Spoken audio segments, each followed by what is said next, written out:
The back room of Lombardi's restaurant went dead silent. Waiters froze mid-step in the hallway. Kitchen staff stopped chopping.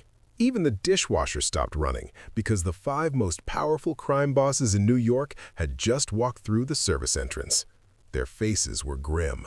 Their bodyguards carried something more dangerous than guns, briefcases full of financial records. They weren't there for a celebration. They weren't there for a sit-down about territory disputes. They were there to decide whether their empire would survive the next decade.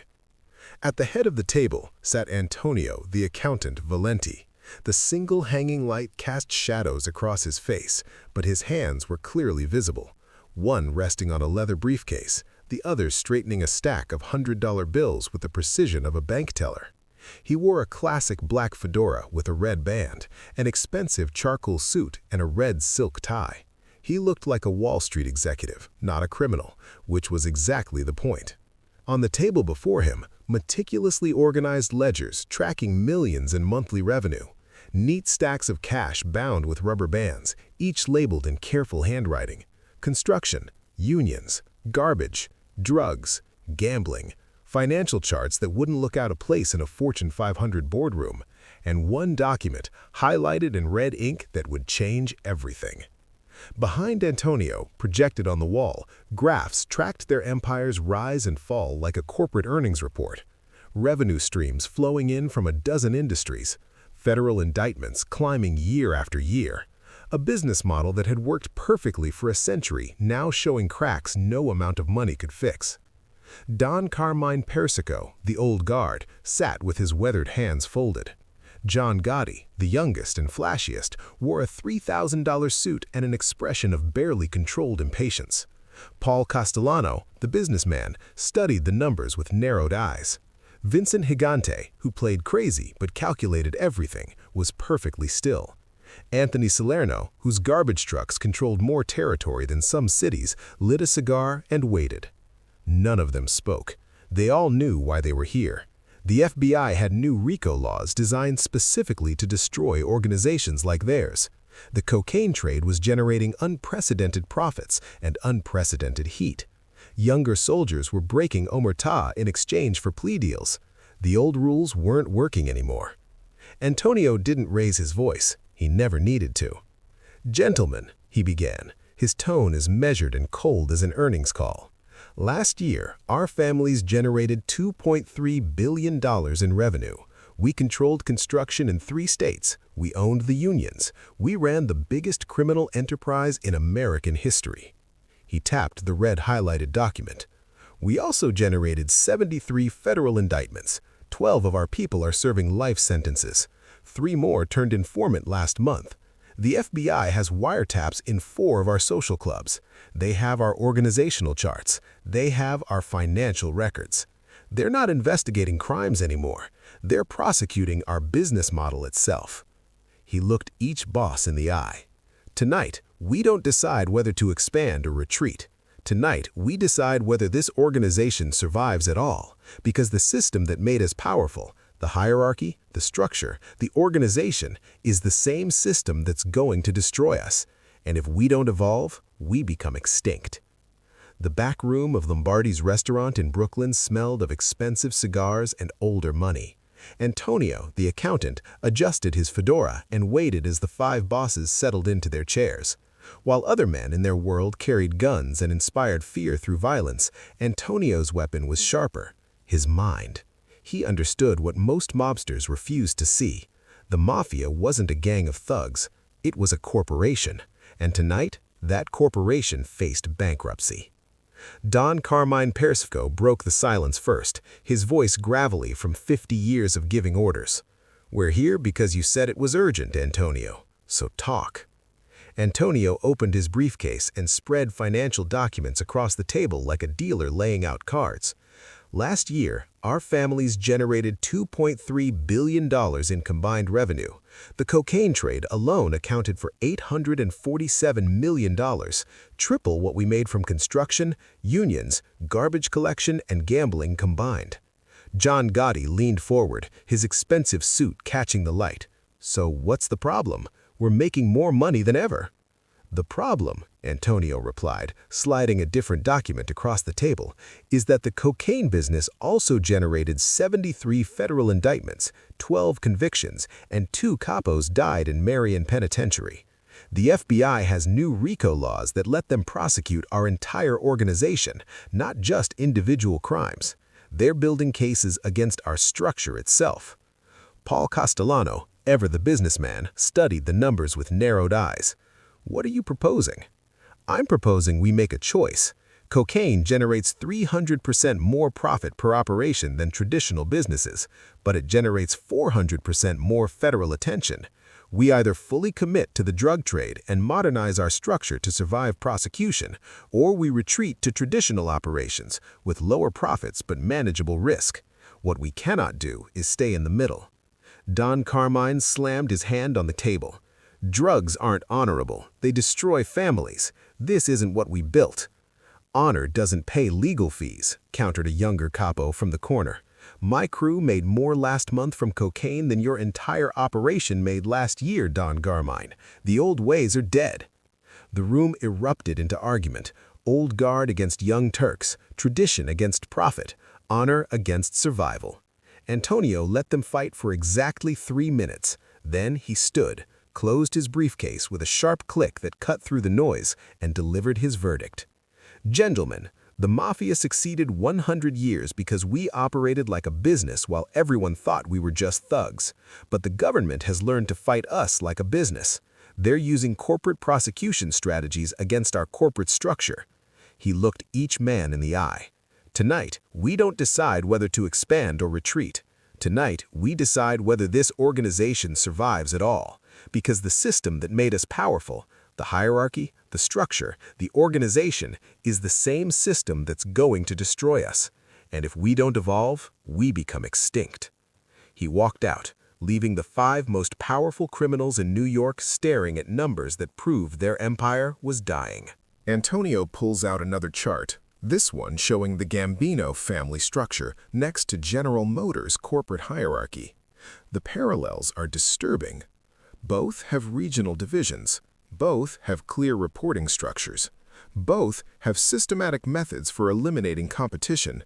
GM through market strategy, the Gambinos through more permanent solutions. But the real genius, Antonio continues, is how we make members. The initiation ritual, burning the saint card, taking the blood oath, people think it's just tradition. It's not. It's the most brilliant HR strategy ever devised. When we make someone, we create lifetime employment. You can't quit the mafia. You can't retire. You're in until death. The blood oath isn't symbolic. It's a contract backed by the death penalty for betrayal. And the benefits? Protection, profit sharing, respect, status. We create a cultural identity stronger than any corporate culture program. A made man isn't just an employee, he's family. He's bound by something deeper than salary. Antonio sets down his marker and faces the bosses. General Motors has shareholders, boards, and quarterly reports. We have bosses, commissions, and territories. They eliminate competition through pricing and market share. We eliminate competition through intimidation and force. But make no mistake, we're both in the business of market dominance. He closes the briefcase with a decisive click. The mafia doesn't succeed despite being organized. It succeeds because it's organized. We're not criminals pretending to be businessmen. We're businessmen who chose crime as our industry. And that's why we've lasted 100 years, while street gangs die in 5. The room falls silent. The bosses stare at the organizational chart on the wall, their empire reduced to boxes and lines, as cold and calculated as any corporate structure. The truth hangs in the air like cigar smoke. They built a machine, efficient and ruthless, that treats human lives as assets and liabilities on a balance sheet. Antonio spreads a new set of documents across the table, revenue breakdowns from each family's operations. Let me show you our product portfolio, he begins, his finger tracing down columns of numbers. We generate billions annually, not from one source, but from 6 distinct revenue streams. Diversification, just like any smart business. He taps the first column. Protection and extortion, Our subscription model. Businesses pay monthly fees for protection, guaranteed recurring revenue, minimal overhead, just the threat of violence. It's like insurance companies, except when clients don't pay, we cause the damage we're supposedly protecting them from. 500 businesses in Brooklyn alone, averaging $2,000 per month. That's $12 million annually from one borough. Loan sharking, Antonio continues, we serve customers legitimate banks won't touch. 5% interest per week. That's 260% annually. Payment plans enforced through broken bones instead of credit score damage. It's predatory lending without the regulation. 10 million in outstanding loans generates 50,000 weekly in interest alone. He moves to the next sheet. Illegal gambling, numbers rackets, bookmaking, underground casinos. The house always wins. There are no taxes, and we build customer loyalty through entertainment. It's Las Vegas without gaming commissions taking their cut. Gambling generates 18 million annually across the 5 families. Labor racketeering might be our cleanest operation, Antonio says with dark irony.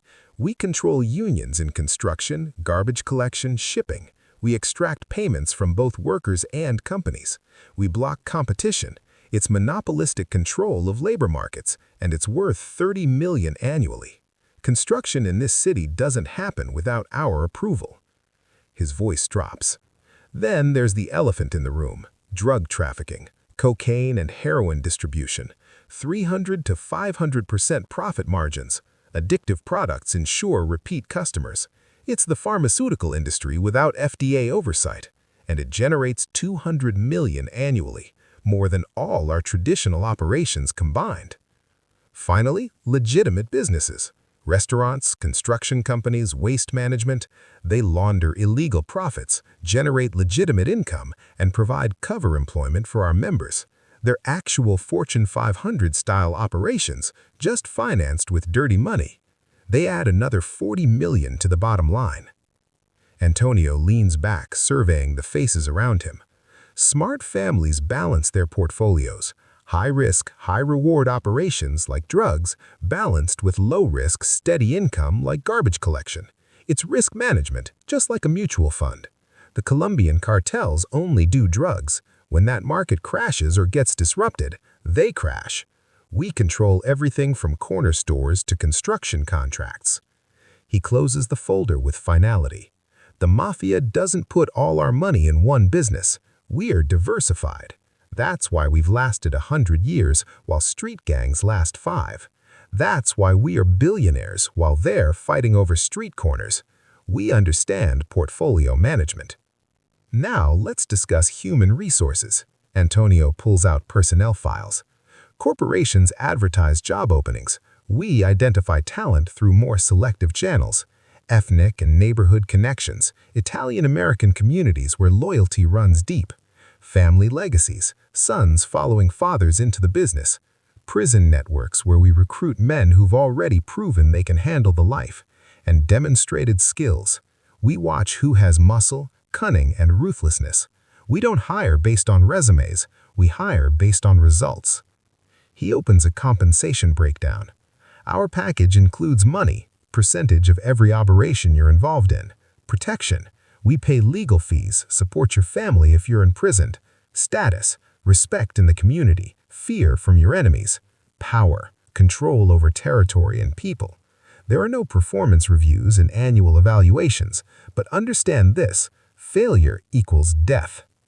Antonio's expression hardens. Employee discipline operates on a gradient. Financial penalties first, reduced share of profits for minor infractions, demotions, loss of territory or responsibility for repeated failures, physical punishment, beatings serve as warnings, and termination, literal termination, murder.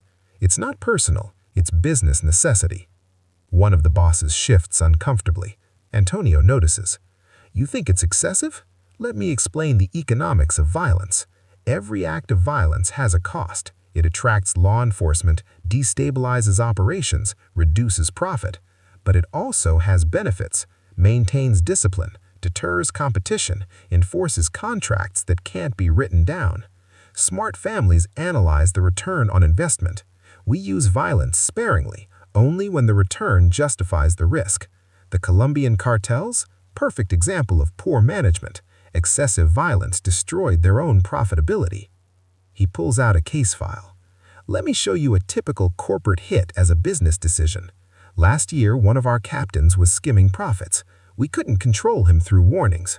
Analysis was simple. Lost revenue equaled $500,000 annually. Cost of a contract? $50,000. We eliminated the problem for 10% of the annual loss. Execution was professional, quiet, sent a clear message to other captains. Result? Remaining captains increased their loyalty. Operations stabilized. Revenue recovered within 3 months. Antonio surveys the room, his voice cold and measured. People think we're monsters, but every corporation fires employees who steal from the company. Every business eliminates threats to profitability. We just can't use HR departments and severance packages. In our business, termination is permanent, but so is the lesson. When you fire someone in corporate America, they go work for your competitor. When we terminate someone, the lesson echoes through every soldier in every crew across every borough. One death prevents 100 thefts. That's not cruelty, that's efficiency. Antonio unfolds a map of New York City across the table, territorial boundaries marked in different colors. Market dominance, he says. Corporations divide markets geographically. So do we. Manhattan belongs to the Genovese family. Brooklyn is split between Gambino and Colombo operations. Queens is Lucchese territory. The Bronx remains contested, shared. New Jersey is a mix of New York families operating across state lines. These aren't suggestions. These are controlled markets. He traces a finger along the Brooklyn border. When new criminal organizations enter our territory, we follow a protocol. Step 1, warning. We let them know they're operating in controlled space. Step 2, taxation.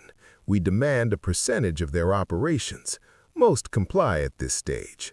Step 3, sabotage. If they refuse, we disrupt their business, tip off police, attack their operations, make it impossible to profit.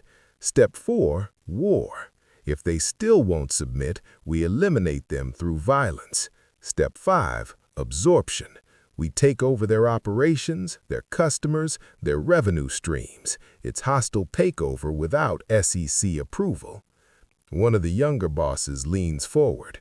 But how do we prevent wars between families? The commission, Antonio replies. He pulls out a black and white photograph from 1931.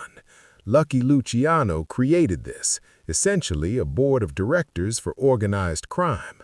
Representatives from major families meet to resolve disputes without war, authorize territorial changes, approve major decisions like entering the drug trade.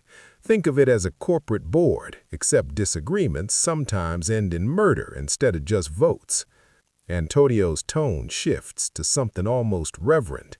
Luciano understood what the old guard didn't. Before him, the mustache Petes ran families like feudal kingdoms, constant wars, instability, unprofitability.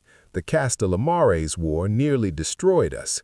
Luciano's solution? Create corporate structure, eliminate old thinking, focus on profit, not ego. He murdered the old bosses who couldn't adapt and built something that lasted 50 years. Relative peace, unprecedented prosperity. He modernized us. But Antonio's expression darkens. Here's the paradox. The same structure that brought stability also created rigidity. The commission became conservative, risk-averse. When new opportunities emerged, drugs, international expansion, technology, the commission moved too slowly or refused to adapt. We became what we destroyed, old men clinging to old ways. He looks at each boss in turn, letting the weight of his words settle. We built an empire by thinking like businessmen when everyone else thought like gangsters. We brought corporate discipline to criminal enterprise, but we forgot the most important business principle, adapt or die. And somewhere along the way, we stopped adapting. We perfected our model and then fossilized it. Now we're watching younger, hungrier organizations do to us what we did to the mustache Pete's, replace us because we refuse to change. Antonio's hands tremble slightly as he holds a legal document. 1970, Congress passes the RICO Act, racketeer-influenced and corrupt organizations, designed specifically to destroy us. They can prosecute the entire organization for a pattern of racketeering. They don't need to prove the boss ordered any specific crime. They can seize all assets connected to the enterprise. Penalties range from 20 years to life imprisonment. He looks up, his face drawn. The very structure that made us powerful became our vulnerability. Our clear hierarchy, the FBI builds org charts as easily as we do. Our pattern of crimes, that's exactly what RICO targets. Our multiple members, more witnesses, more potential informants, our recorded business discussions, wiretaps capture everything. The Commission Trial, 1985. FBI plants bugs in our social clubs, records us discussing business in code, except the code isn't good enough. They arrest the heads of all 5 families simultaneously, charge them with running a continuing criminal enterprise. Result, life sentences for every convicted boss. They decapitated our leadership for the first time in history. The worst part, Antonio explains, is watching Omerta crumble. Salvatore Gravano, the underboss, Sammy the Bull himself, testifies against John Gotti. Multiple capos become informants to avoid life sentences. Younger members have less ethnic loyalty, less connection to the old ways. When facing 20 years in prison, loyalty to family diminishes rapidly against loyalty to self. I didn't account for this, Antonio admits, and for the first time his corporate composure cracks. In legitimate business, employees can quit, they can get fired, they move on. In our business, the only way out is death or betrayal. That pressure, it creates informants faster than we can kill them. The system itself produces its own destruction. He gestures to intelligence reports scattered across the table. And while the FBI dismantles us, competitors move in. Russian mob with no rules, just extreme violence. Colombian cartels controlling cocaine at the source. Mexican cartels building distribution networks. Asian organized crime taking the heroin trade. None of them follow our rules. None of them have our hierarchy. They learned from watching us fall. Antonio sits alone later, his office walls closing in. Indictment papers surround him, stacks of federal charges, witness statements, evidence logs. His meticulous financial records, once his greatest strength, now serve as prosecution exhibits. The ledgers that tracked millions in profit now track his family's destruction. "We thought we were smarter than everyone else," he whispers to the empty room. "We were so organized, so disciplined, so powerful. But we forgot, the bigger the organization, the harder it falls. And we built the biggest criminal organization in history." The 1990s bring desperate adaptation attempts. Antonio watches remaining leadership try 4 different strategies for survival, each one a compromise with failure. Strategy 1, go deeper underground. No phones, meet only in person in swept locations, use coded language face-to-face, reduce written records. He pauses. Problem? It slows communication to a call. We can't manage large operations when every decision requires a physical meeting. We're crippling ourselves. Strategy 2, diversify into legitimate business. Invest drug profits into legal enterprises. Make legitimate business our primary income. Keep criminal activity minimal and local. Antonio shakes his head. But legitimate business follows legitimate rules. We can't use violence to solve problems. We can't threaten competitors. We're neutering our greatest advantage. A capo interrupts. What about recruiting outside the families? Strategy 3, Antonio replies. Stop recruiting based only on ethnicity. bring in associates from other backgrounds, use non-members for operations. His voice hardens. This dilutes our culture, reduces loyalty, increases risk. We're destroying the bonds that kept us together for a century. And strategy 4, another boss asks quietly, decentralize, break into smaller cells, reduce hierarchy, make each group independent. Antonio's laugh is bitter. This destroys the mafia's greatest strength, the organizational structure itself. We become what we always despised, unorganized street gangs. The tragic choice becomes clear. Every solution requires abandoning what made them powerful. Go underground, lose efficiency. Go legitimate, lose profits. Recruit outsiders, lose loyalty. Decentralize, lose structure. There is no path forward that preserves what they were. The young Turks grow louder in their rebellion.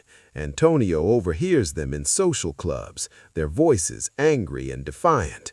Why follow Omerta when it just means we take the fall for bosses who live in mansions? One demands. Another adds, why give the boss his cut when he's in prison and can't protect us?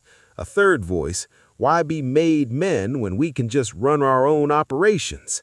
The generational divide becomes unbridgeable. The old guard insists the rules are what made them strong. The young generation argues the rules are what's killing them. Antonio realizes both are right, which means the system itself is unsustainable. In a half-empty restaurant, one of the last mafia-controlled establishments in Brooklyn, a young capo sits across from Antonio. The kid can't be more than 30, third-generation Italian-American with an MBA from NYU. You know what your problem is? The young capo says, not disrespectfully but matter-of-factly.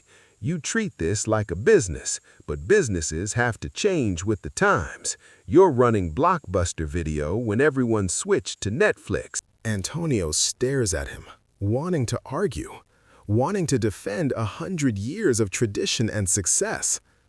But he can't. The kid is right.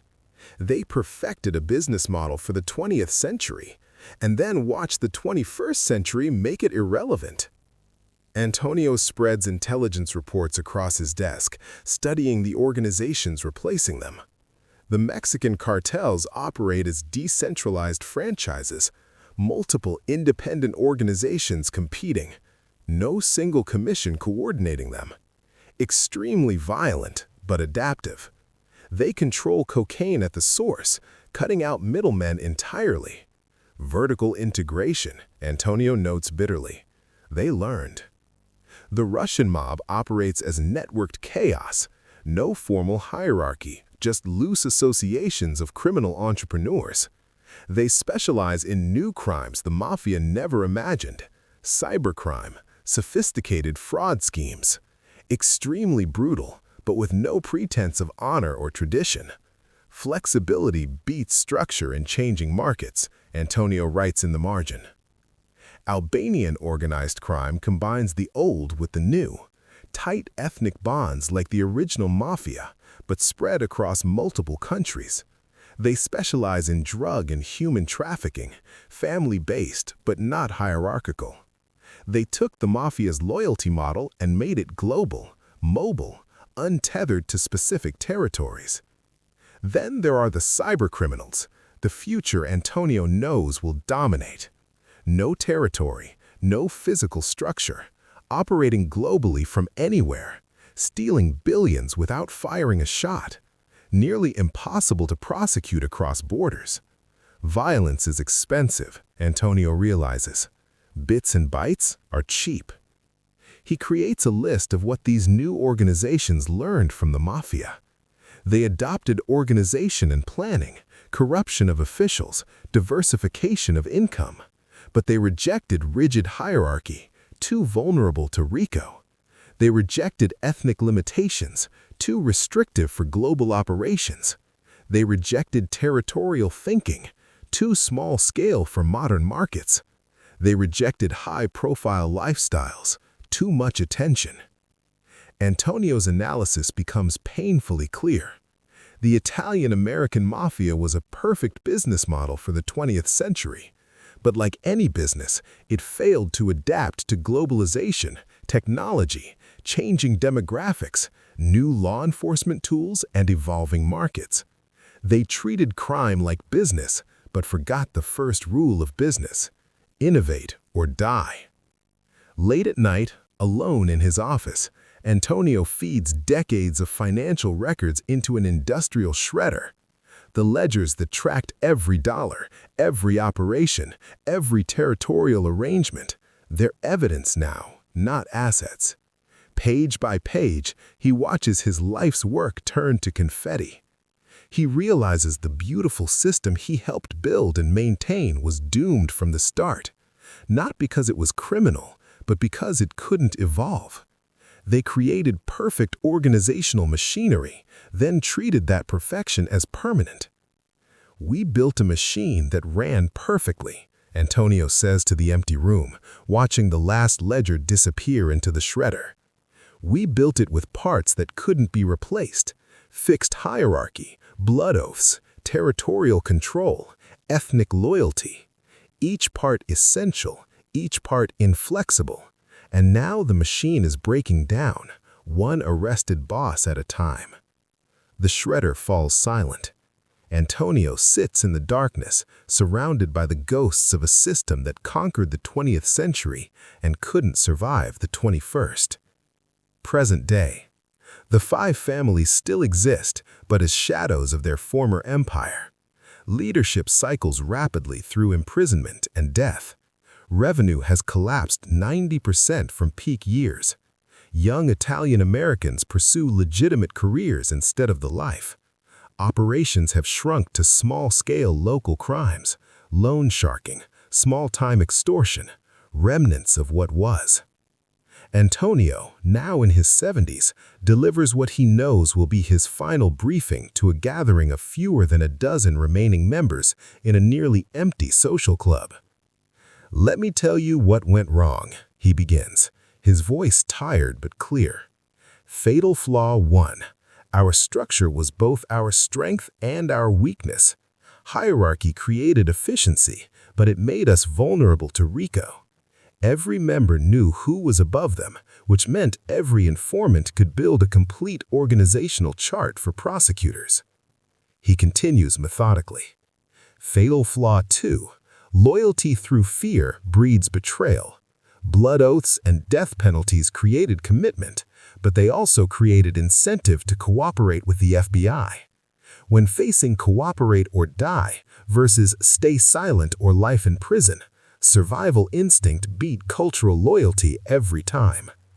Fatal flaw 3. Territory limited growth. Controlling physical territory worked in the 1920s, but modern crime is global, digital, mobile. Mexican cartels ship drugs to Europe. Russian hackers steal from American banks. We couldn't adapt to non-territorial crime. Fatal flaw 4. Violence became liability. Violence deterred street-level competition, but it attracted law enforcement and public outrage. Modern organized crime uses minimal violence. Cybercriminals steal billions without firing a shot. Antonio pauses, his voice dropping. Fatal flaw 5. We believed our own legend, thought we were invincible, thought rules didn't apply to us, thought loyalty would hold forever. Pride prevented adaptation. He pulls up final comparisons. Blockbuster had the perfect model for video rentals, but refused to adapt to streaming. Netflix did. Kodak invented digital photography, but protected their film business instead. The market moved on. Sears had everything, catalogs, retail stores, but refused to prioritize online shopping.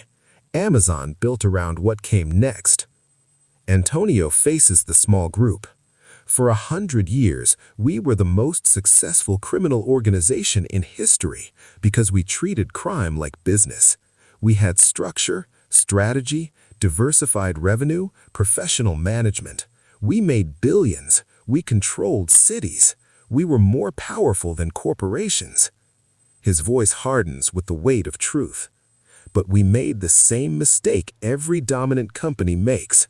We thought our success was permanent. We thought our model was perfect. We thought the rules that made us strong would always make us strong. We were wrong.